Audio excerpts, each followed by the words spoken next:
Chapter 9. Getting started. I wish I could say acquiring wealth was easy for me, but it wasn't. So in response to the question, how do I start? I offer the thought process I go through on a day-by-day basis.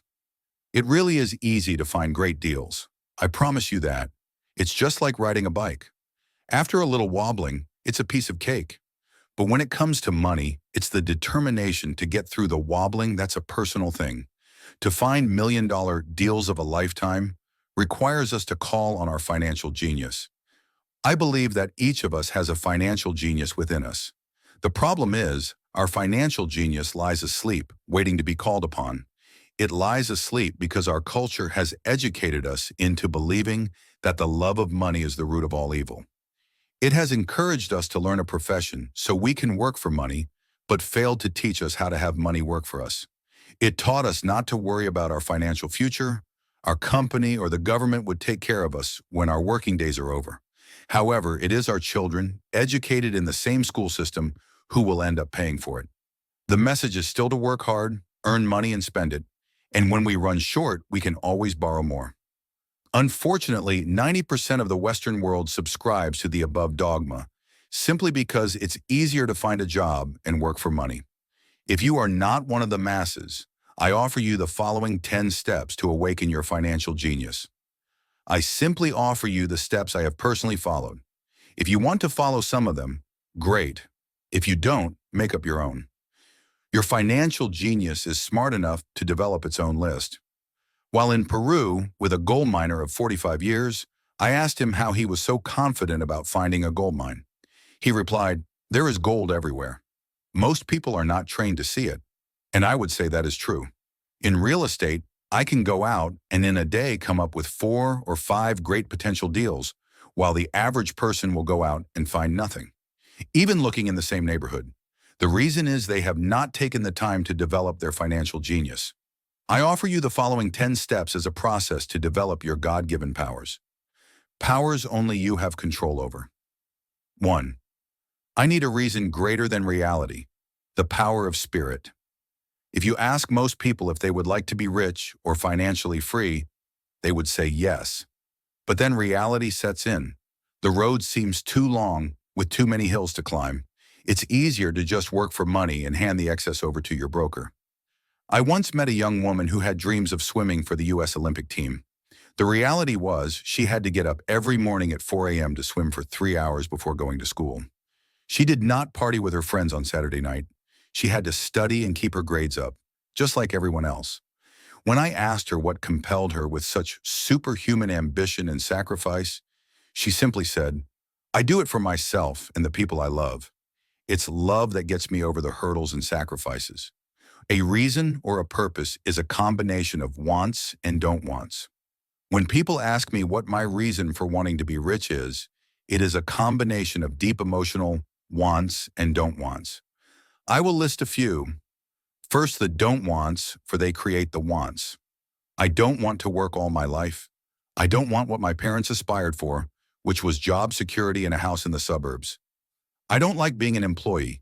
I hated that my dad always missed my football games because he was so busy working on his career. I hated it when my dad worked hard all his life and the government took most of what he worked for at his death. He could not even pass on what he worked so hard for when he died. The rich don't do that. They work hard and pass it on to their children. Now the wants, I want to be free to travel the world and live in the lifestyle I love. I want to be young when I do this. I want to simply be free. I want control over my time and my life. I want money to work for me. Those are my deep-seated emotional reasons. What are yours? If they are not strong enough, then the reality of the road ahead may be greater than your reasons. I have lost money and been set back many times, but it was the deep emotional reasons that kept me standing up and going forward. I wanted to be free by age 40, but it took me until I was 47 with many learning experiences along the way. As I said, I wish I could say it was easy. It wasn't, but it wasn't hard either. But without a strong reason or purpose, anything in life is hard. If you do not have a strong reason, there is no sense reading further. It will sound like too much work. 2, I choose daily. The power of choice. That is the main reason people want to live in a free country. We want the power to choose. Financially, with every dollar we get in our hands, we hold the power to choose our future to be rich, poor, or middle class. Our spending habits reflect who we are. Poor people simply have poor spending habits. The benefit I had as a boy was that I loved playing Monopoly constantly. Nobody told me Monopoly was only for kids, so I just kept playing the game as an adult. I also had a rich dad who pointed out to me the difference between an asset and a liability. So a long time ago, as a little boy, I chose to be rich. And I knew that all I had to do was learn to acquire assets, real assets. My best friend Mike had an asset column handed to him, but he still had to choose to learn to keep it. Many rich families lose their assets in the next generation simply because there was no one trained to be a good steward over their assets. Most people choose not to be rich. For 90% of the population, being rich is too much of a hassle. So they invent sayings that go, "I'm not interested in money," or "I'll never be rich," or "I don't have to worry, I'm still young," or "When I make some money, then I'll think about my future," or "My husband-wife handles the finances." The problem with those statements is they rob the person who chooses to think such thoughts of two things. One is time, which is your most precious asset, and two is learning. Just because you have no money should not be an excuse to not learn. But that is a choice we all make daily. The choice of what we do with our time, our money, and what we put in our heads. That is the power of choice. All of us have choice. I just choose to be rich, and I make that choice every day. Invest first in education. In reality, the only real asset you have is your mind, the most powerful tool we have dominion over. Just as I said about the power of choice, each of us has the choice of what we put in our brain once we're old enough. You can watch MTV all day, or read golf magazines, or go to ceramics class or a class on financial planning. You choose. Most people simply buy investments rather than first invest in learning about investing. A friend of mine, who is a rich woman, recently had her apartment burglarized. The thieves took her TV and VCR and left all the books she reads. And we all have that choice. Again, 90% of the population buys TV sets, and only about 10% buy books on business or tapes on investments. So what do? I go to seminars. I like it when they are at least 2 days long, because I like to immerse myself in a subject. In 1973, I was watching TV, and this guy came on advertising a 3-day seminar on how to buy real estate for nothing down. I spent $385, and that course has made me at least $2 million, if not more. But more importantly, it bought me life. I don't have to work for the rest of my life because of that one course. I go to at least 2 such courses every year. I love audio tapes. The reason I can rewind quickly. I was listening to a tape by Peter Lynch, and he said something I completely disagreed with. Instead of becoming arrogant and critical, I simply pushed rewind, and I listened to that 5-minute stretch of tape at least 20 times, possibly more. But suddenly, by keeping my mind open, I understood why he said what he said. It was like magic. I felt like I had a window into the mind of one of the greatest investors of our time. I gained tremendous depth and insight into the vast resources of his education and experience. The net result, I still have the old way I used to think, and I have Peter's way of looking at the same problem or situation. I have 2 thoughts instead of one. One more way to analyze a problem or trend, and that is priceless. Today I often say, how would Peter Lynch do this? Or Donald Trump, or Warren Buffett, or George Soros? The only way I can access their vast mental power is to be humble enough to read or listen to what they have to say. Arrogant or critical people are often people with low self-esteem who are afraid of taking risks. You see, if you learn something new, you are then required to make mistakes in order to fully understand what you have learned. If you have read this far, arrogance is not one of your problems. Arrogant people rarely read or buy tapes. Why should they? They are the center of the universe. There are so many intelligent people who argue or defend when a new idea clashes with the way they think. In this case, their so-called intelligence combined with arrogance equals ignorance. Each of us knows people who are highly educated or believe they are smart, but their balance sheet paints a different picture. A truly intelligent person welcomes new ideas, for new ideas can add to the synergy of other accumulated ideas. Listening is more important than talking. If that was not true, God would not have given us 2 ears and only one mouth. Too many people think with their mouth instead of listening to absorb new ideas and possibilities. They argue instead of asking questions. I take a long view on my wealth. I do not subscribe to the get-rich-quick mentality most lottery players or casino gamblers have. I may go in and out of stocks, but I am long on education. If you want to fly an airplane, I advise taking lessons first. I am always shocked at people who buy stocks or real estate, but never invest in their greatest asset, their mind. Just because you bought a house or two does not make you an expert at real estate. 3. Choose friends. Carefully. The power of association. First of all, I do not choose my friends by their financial statements. I have friends who have actually taken the vow of poverty, as well as friends who earn millions every year. The point is, I learn from all of them, and I consciously make the effort to learn from them. Now I will admit that there are people I have actually sought out because they had money. But I was not after their money. I was seeking their knowledge. In some cases, these people who had money have become dear friends, but not all. But there is one distinction that I would like to point out. I've noticed that my friends with money talk about money. And I do not mean brag. They're interested in the subject. So I learn from them, and they learn from me. My friends whom I know are in dire straits financially do not like talking about money, business, or investing. They often think it rude or unintellectual. So I also learn from my friends who struggle financially. I find out what not to do. I have several friends who have generated over $1 billion in their short lifetimes. The 3 of them report the same phenomenon. Their friends who have no money have never come to them to ask them how they did it, but they do come asking for one of 2 things, or both. 1. A loan, or 2. A job. A warning. Don't listen to poor or frightened people. I have such friends and I love them dearly, but they are the chicken littles of life. When it comes to money, especially investments, the sky is always falling. They can always tell you why something won't work. The problem is, people listen to them, but people who blindly accept doom and gloom information are also chicken littles. As that old saying goes, chickens of a feather agree together. If you watch CNBC, which is a goldmine of investment information, they often have a panel of so-called experts. One expert will say the market is going to crash, and the other will say it's going to boom. If you're smart, you listen to both. Keep your mind open because both have valid points. Unfortunately, most poor people listen to Chicken Little. I have had more close friends try to talk me out of a deal or an investment.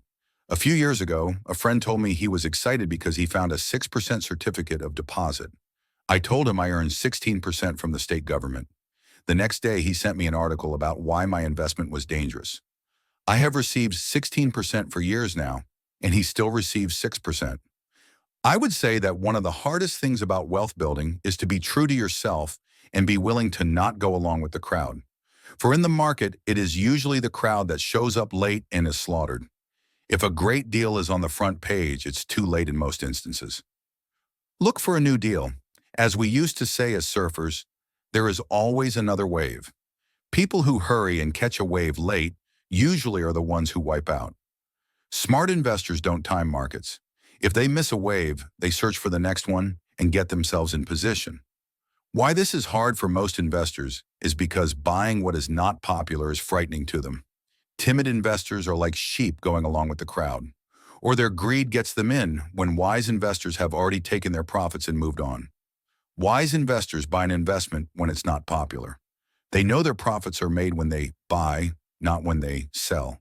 They wait patiently. As I said, they do not time the market.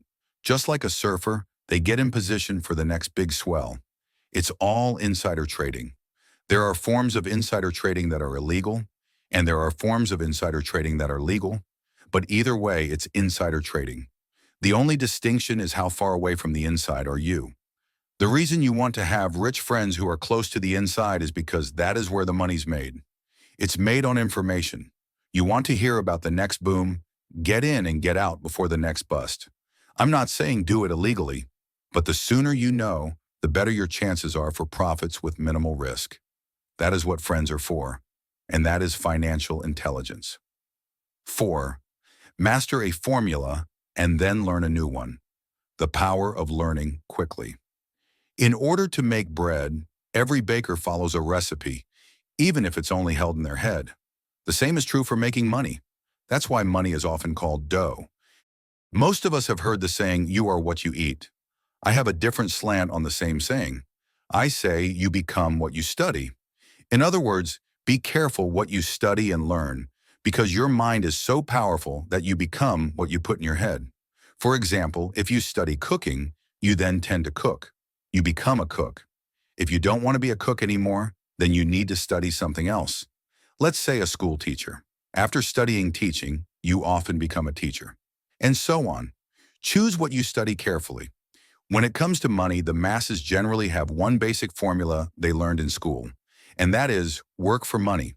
The formula I see that is predominant in the world is that every day millions of people get up and go to work, earn money, pay bills, balance checkbooks, buy some mutual funds, and go back to work. That is the basic formula or recipe. If you're tired of what you're doing or you're not making enough, it's simply a case of changing the formula via which you make money. Years ago, when I was 26, I took a weekend class called How to Buy Real Estate Foreclosures. I learned a formula. The next trick was to have the discipline to actually put into action what I had learned. That is where most people stop. For 3 years, while working for Xerox, I spent my spare time learning to master the art of buying foreclosures. I've made several $1 million using that formula, but today it's too slow and too many other people are doing it. So after I mastered that formula, I went in search of other formulas. For many of the classes, I did not use the information I learned directly. But I always learned something new. I have attended classes designed for only derivative traders, also a class for commodity option traders, and a class for chaologists. I was way out of my league, being in a room full of people with doctorates in nuclear physics and space science. Yet I learned a lot that made my stock and real estate investing more meaningful and lucrative. Most junior colleges and community colleges have classes on financial planning and buying of traditional investments. They are great places to start, so I always search for a faster formula. That is why, on a fairly regular basis, I make more in a day than many people will make in their lifetime. Another side note, in today's fast-changing world, it's not so much what you know anymore that counts, because often what you know is old. It is how fast you learn. That skill is priceless. It's priceless in finding faster formulas, recipes, if you will, for making dough. Working hard for money is an old formula born in the day of cavemen. 5. Pay yourself first. The power of self-discipline. If you cannot get control of yourself, do not try to get rich. You might first want to join the Marine Corps or some religious order so you can get control of yourself. It makes no sense to invest, make money, and blow it. It is the lack of self-discipline that causes most lottery winners to go broke soon after winning millions. It is the lack of self-discipline that causes people who get a raise to immediately go out and buy a new car or take a cruise. It is difficult to say which of the 10 steps is the most important. But of all the steps, this step is probably the most difficult to master if it is not already a part of your makeup. I would venture to say that it is the lack of personal self-discipline that is the number one delineating factor between the rich, the poor, and the middle class. Simply put, people who have low self-esteem and low tolerance for financial pressure can never, and I mean never, be rich. As I have said, a lesson learned from my rich dad was that the world will push you around. The world pushes people around not because other people are bullies, but because the individual lacks internal control and discipline. People who lack internal fortitude often become victims of those who have self-discipline. In the entrepreneur classes I teach, I constantly remind people to not focus on their product, service, or widget, but to focus on developing management skills. The 3 most important management skills necessary to start your own business are: 1. Management of cash flow. 2. Management of people. 3. Management of personal time. I would say the skills to manage these 3 apply to anything, not just entrepreneurs. The 3 matter in the way you live your life as an individual, or as part of a family, a business, a charitable organization, a city, or a nation. Each of these skills is enhanced by the mastery of self-discipline. I do not take the saying, "pay yourself first," lightly. The Richest Man in Babylon by George Clason is where the statement, "Pay yourself first" comes from. Millions of copies have been sold, but while millions of people freely repeat that powerful statement, few follow the advice. As I said, financial literacy allows one to read numbers, and numbers tell the story.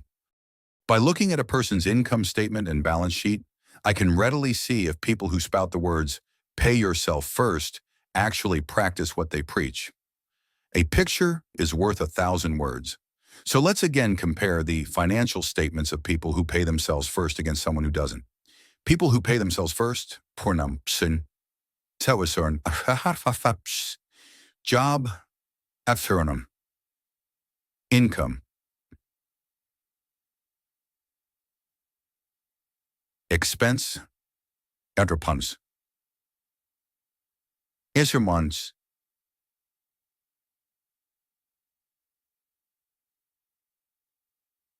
assets, liabilities.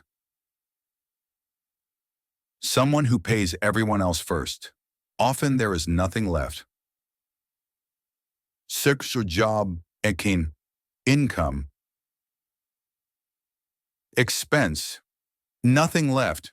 Prictum, serenamanum. Assets, liabilities. Study the diagrams and notice if you can pick up some distinctions. Again, it has to do with understanding cash flow, which tells the story. Most people look at the numbers and miss the story.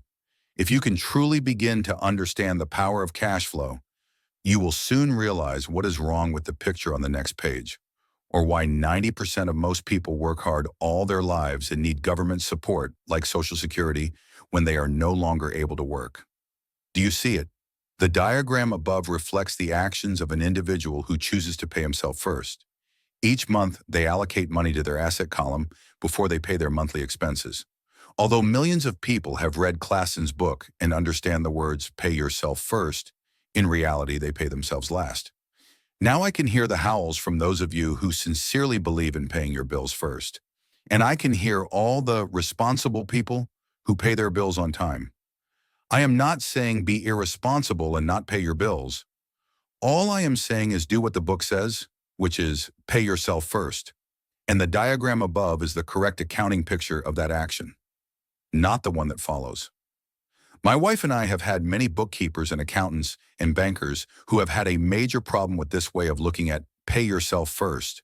The reason is that these financial professionals actually do what the masses do, which is pay themselves last. They pay everyone else first. There have been months in my life when, for whatever reason, cash flow was far less than my bills. I still paid myself first. My accountant and bookkeeper screamed in panic. They're going to come after you. The IRS is going to put you in jail. You're going to ruin your credit rating. They'll cut off the electricity. I still paid myself first. Why, you ask? Because that's what the story The Richest Man in Babylon was all about. The power of self-discipline and the power of internal fortitude. Guts, in less elegant terms. As my rich dad taught me the first month I worked for him, most people allow the world to push them around. A bill collector calls and you pay or else. So you pay and not pay yourself. A sales clerk says, "Oh, just put it on your charge card." Your real estate agent tells you to, "Go ahead, the government allows you a tax deduction on your home." That is what the book is really about. Having the guts to go against the tide and get rich. You may not be weak, but when it comes to money, many people get wimpy. I am not saying be irresponsible. The reason I don't have high credit card debt and doodad debt is because I want to pay myself first. The reason I minimize my income is because I don't want to pay it to the government. That is why, for those of you who have watched the video, The Secrets of the Rich, my income comes from my asset column through a Nevada corporation. If I work for money, the government takes it. Although I pay my bills last, I am financially astute enough to not get into a tough financial situation. I don't like consumer debt. I actually have liabilities that are higher than 99% of the population, but I don't pay for them.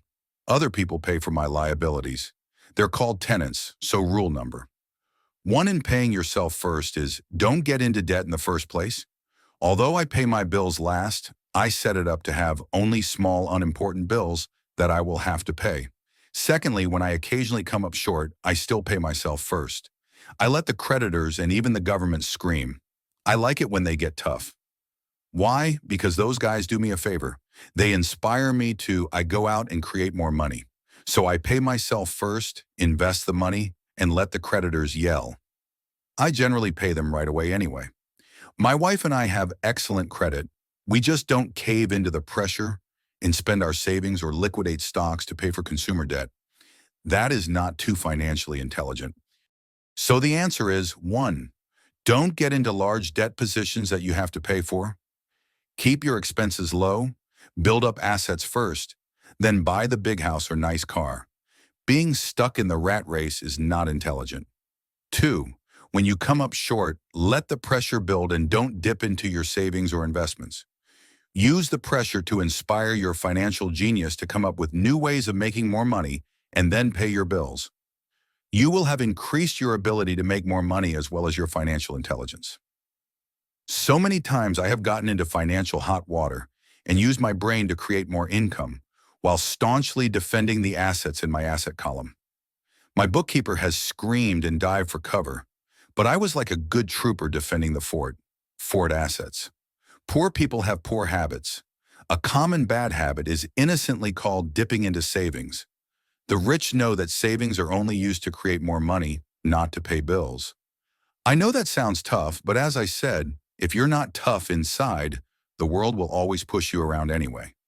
If you do not like financial pressure, then find a formula that works for you. A good one is to cut expenses, put your money in the bank, pay more than your fair share of income tax, buy safe mutual funds, and take the vow of the average. But this violates the pay yourself first rule. The rule does not encourage self-sacrifice or financial abstinence. It doesn't mean pay yourself first and starve. Life was meant to be enjoyed. If you call on your financial genius, you can have all the goodies of life, get rich and pay bills without sacrificing the good life. And that is financial intelligence. 6. Pay your brokers. Well, the power of good advice. I often see people posting a sign in front of their house that says, "For sale by owner." Or I see on TV today many people claiming to be discount brokers. My rich dad taught me to take the opposite tack. He believed in paying professionals well, and I have adopted that policy also. Today, I have expensive attorneys, accountants, real estate brokers, and stockbrokers. Why? Because if, and I do mean if, the people are professionals, their services should make you money. And the more money they make, the more money I make. We live in the information age. Information is priceless. A good broker should provide you with information as well as take the time to educate you. I have several brokers who are willing to do that for me. Some taught me when I had little or no money, and I am still with them today. What I pay a broker is tiny in comparison with what kind of money I can make because of the information they provide. I love it when my real estate broker or stockbroker makes a lot of money because it usually means I made a lot of money. A good broker saves me time in addition to making me money, as when I bought the piece of vacant land for $9,000 and sold it immediately for over $25,000 so I could buy my Porsche quicker. A broker is your eyes and ears to the market. They're there every day, so I do not have to be. I'd rather play golf. Also, people who sell their house on their own must not value their time much. Why would I want to save a few bucks when I could use that time to make more money or spend it with those I love?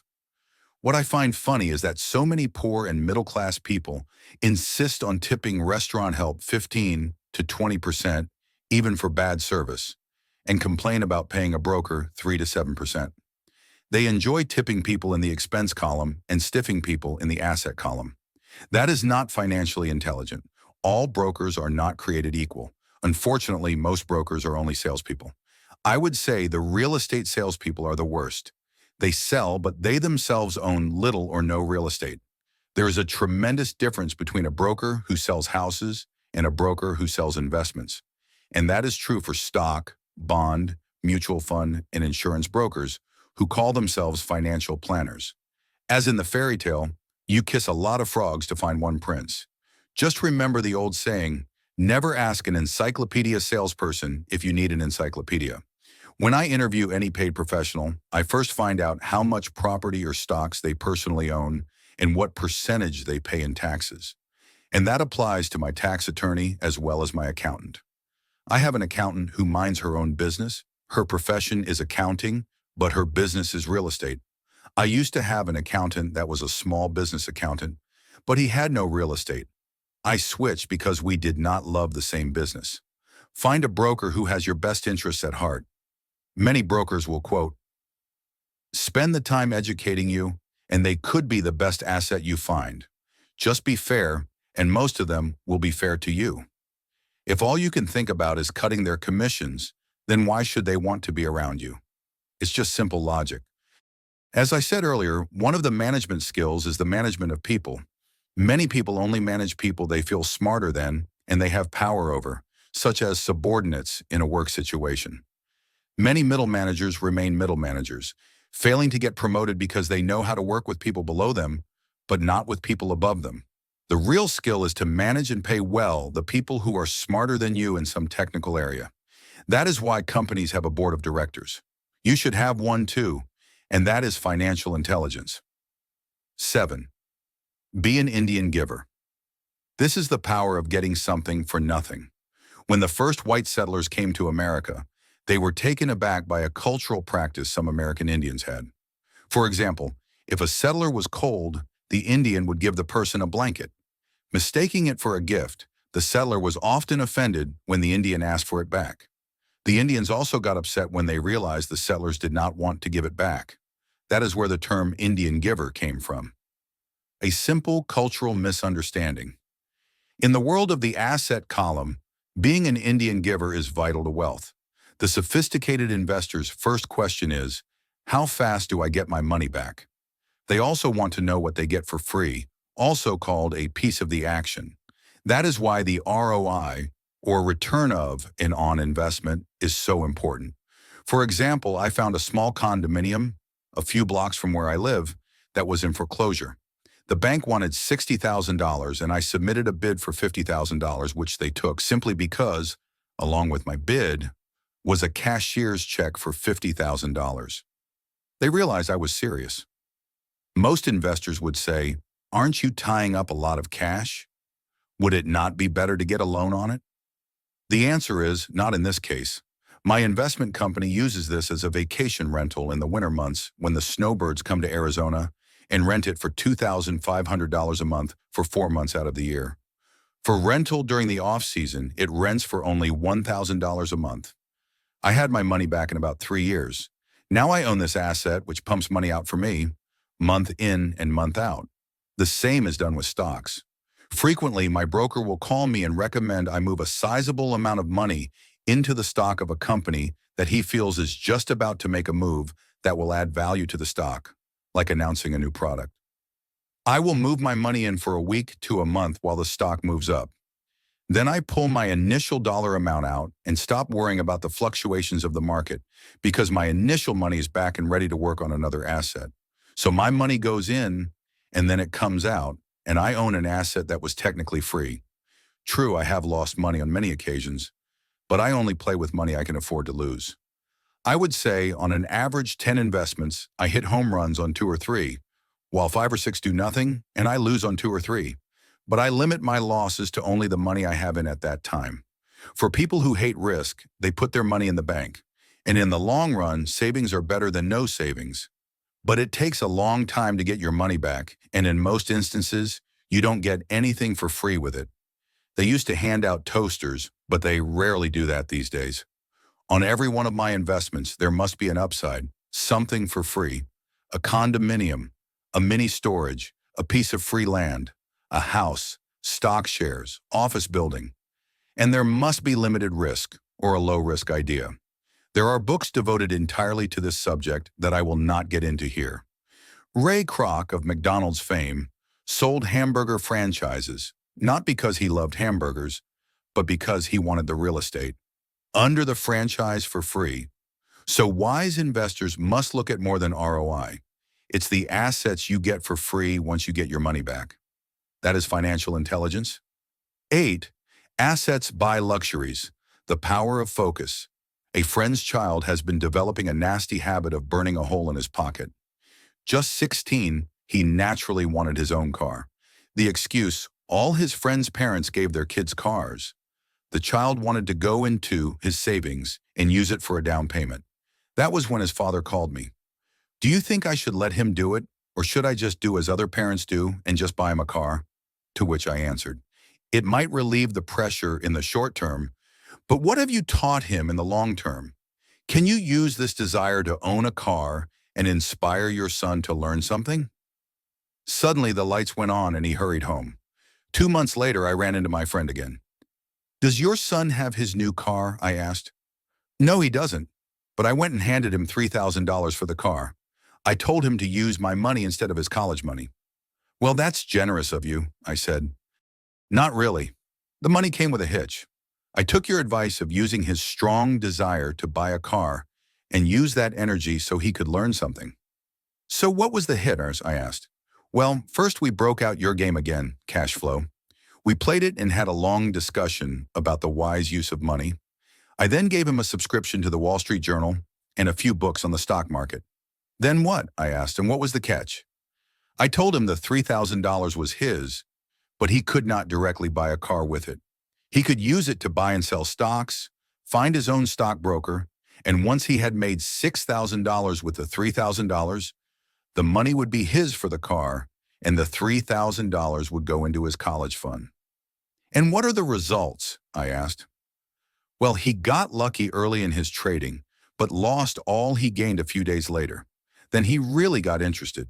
Today, I would say he is down $2,000, but his interest is up. He has read all the books I bought him, and he's gone to the library to get more. He reads the Wall Street Journal voraciously, watching for indicators, and he watches CNBC instead of MTV. He's got only $1,000 left, but his interest in learning are sky high. He knows that if he loses that money, he walks for 2 more years. But he does not seem to care. He even seems uninterested in getting a car because he's found a game that is more fun. What happens if he loses all the money? I asked. We'll cross that bridge when we get to it. I'd rather have him lose everything now rather than wait till he's our age to risk losing everything. And besides, that is the best $3,000 I've ever spent on his education. What he is learning will serve him for life, and he seems to have gained a new respect for the power of money. I think he's stopped the burning of holes in his pockets. As I said in the section, Pay Yourself First, if a person cannot master the power of self-discipline, it is best not to try to get rich.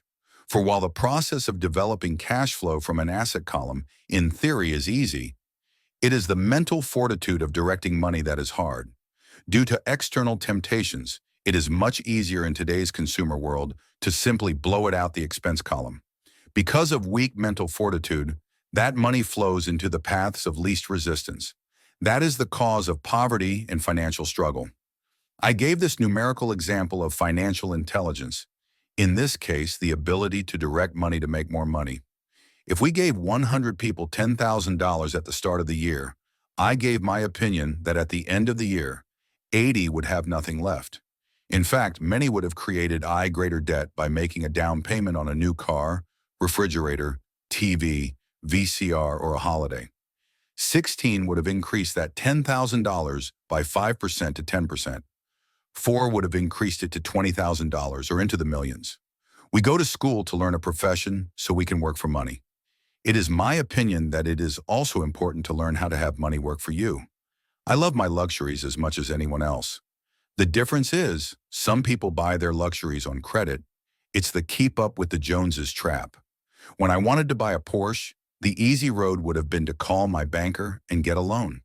Instead of choosing to focus in the liability column, I chose to focus in the asset column. As a habit, I used my desire to consume to inspire and motivate my financial genius to invest. Too often today, we focus to borrowing money to get the things we want instead of focusing on creating money. One is easier in the short term, but harder in the long term. It's a bad habit that we as individuals and as a nation have gotten into. Remember, the easy road often becomes hard, and the hard road often becomes easy. The earlier you can train yourself and those you love to be masters of money, the better. Money is a powerful force. Unfortunately, people use the power of money against them. If your financial intelligence is low, money will run all over you. It will be smarter than you. If money is smarter than you will work for it all your life. To be the master of money, you need to be smarter than it. Then money will do as it is told. It will obey you. Instead of being a slave to it, you will be the master of it. That is financial intelligence. 9. The need for heroes, the power of myth. When I was a kid, I greatly admired Willie Mays, Hank Aaron, Yogi Berra. They were my heroes. As a kid playing Little League, I wanted to be just like them. I treasured their baseball cards. I wanted to know everything about them. I knew the stats, the RBI, the ERAS, their batting averages, how much they got paid, and how they came up one from the minors. I wanted to know everything because I wanted to be just like them. Every time as a 9 or 10-year-old kid, when I stepped up to bat or played first base or catcher, I wasn't me. I was Yogi or Hank. It's one of the most powerful ways we learn that we often lose as adults. We lose our heroes. We lose our naivete. Today I watch young kids playing basketball near my home. On the court, they're not little Johnny. They're Michael Jordan, Sir Charles, or Clyde. Copying or emulating heroes is true power learning. And that is why when someone like O.J. Simpson falls from grace, there is such a huge outcry. There is more than just a courtroom trial. It is the loss of a hero, someone people grew up with, looked up to, and wanted to be like. Suddenly, we need to rid ourselves of that person. I have new heroes as I grow older. I have golf heroes such as Peter Jacobsen, Fred Couples, and Tiger Woods. I copy their swings and do my best to read everything I can about them. I also have heroes such as Donald Trump, Warren Buffett, Peter Lynch, George Soros, and Jim Rogers. In my older years, I know their stats just like I knew the ERAs and RBI of my baseball heroes. I follow what Warren Buffett invests in and read anything I can about his point of view on the market. I read Peter Lynch's book to understand how he chooses stocks. And I read about Donald Trump, trying to find out how he negotiates and puts deals together. Just as I was not me when I was up to bat, when I'm in the market or I'm negotiating a deal, I am subconsciously acting with the bravado of Trump. Or when analyzing a trend, I look at it as though Peter Lynch were doing it. By having heroes, we tap into a tremendous source of raw genius. But heroes do more than simply inspire us. Heroes make things look easy. It's the making it look easy that convinces us to want to be just like them. If they can do it, so can I. When it comes to investing, too many people make it sound hard. Instead, find heroes who make it look easy. 10. Teach and you shall receive. The power of giving. Both of my dads were teachers. My rich dad taught me a lesson I have carried all my life, and that was the necessity of being charitable or giving. My educated dad gave a lot by the way of time and knowledge, but almost never gave away money. As I said, he usually said that he would give when he had some extra money. Of course, there was rarely any extra. My rich dad gave money as well as education. He believed firmly in tithing. If you want something, you first need to give, he would always say. When he was short of money, he simply gave money to his church or to his favorite charity. If I could leave one single idea with you, it is that idea. Whenever you feel short or in need of something, give what you want first and it will come back in buckets. That is true for money, a smile, love, friendship. I know it is often the last thing a person may want to do, but it has always worked for me. I just trust that the principle of reciprocity, it is true, and I give what I want. I want money, so I give money, and it comes back in multiples. I want sales, so I help someone else sell something, and sales come to me. I want contacts, and I help someone else get contacts, and like magic, contacts come to me. I heard a saying years ago that went, God does not need to receive, but humans need to give. My rich dad would often say, poor people are more greedy than rich people. He would explain that if a person was rich, that person was providing something that other people wanted. In my life, over all these years, whenever I have felt needy or short of money or short of help, I simply went out or found in my heart what I wanted and decided to give it first. And when I gave, it always came back. It reminds me of the story of the guy sitting with firewood in his arms on a cold, freezing night, and he is yelling at the pot-bellied stove, when you give me some heat, then I'll put some wood in. And when it comes to money, love, happiness, sales, and contacts, all one needs to remember is first to give what you want, and it will come back in droves. Often just the process of thinking of what I want and how could I give what I want to someone else breaks free a torrent of bounty. Whenever I feel that people aren't smiling at me, I simply begin smiling and saying hello. And like magic, there are suddenly more smiling people around me. It is true that your world is only a mirror of you. So that's why I say, teach and you shall receive. I have found that the more I sincerely teach those who want to learn, the more I learn. If you want to learn about money, teach it to someone else. A torrent of new ideas and finer distinctions will come in. There are times when I have given and nothing has come back, or what I have received is not what I wanted. But upon closer inspection and soul-searching, I was often giving to receive in those instances, instead of giving to give. My dad taught teachers, and he became a master teacher. My rich dad always taught young people his way of doing business.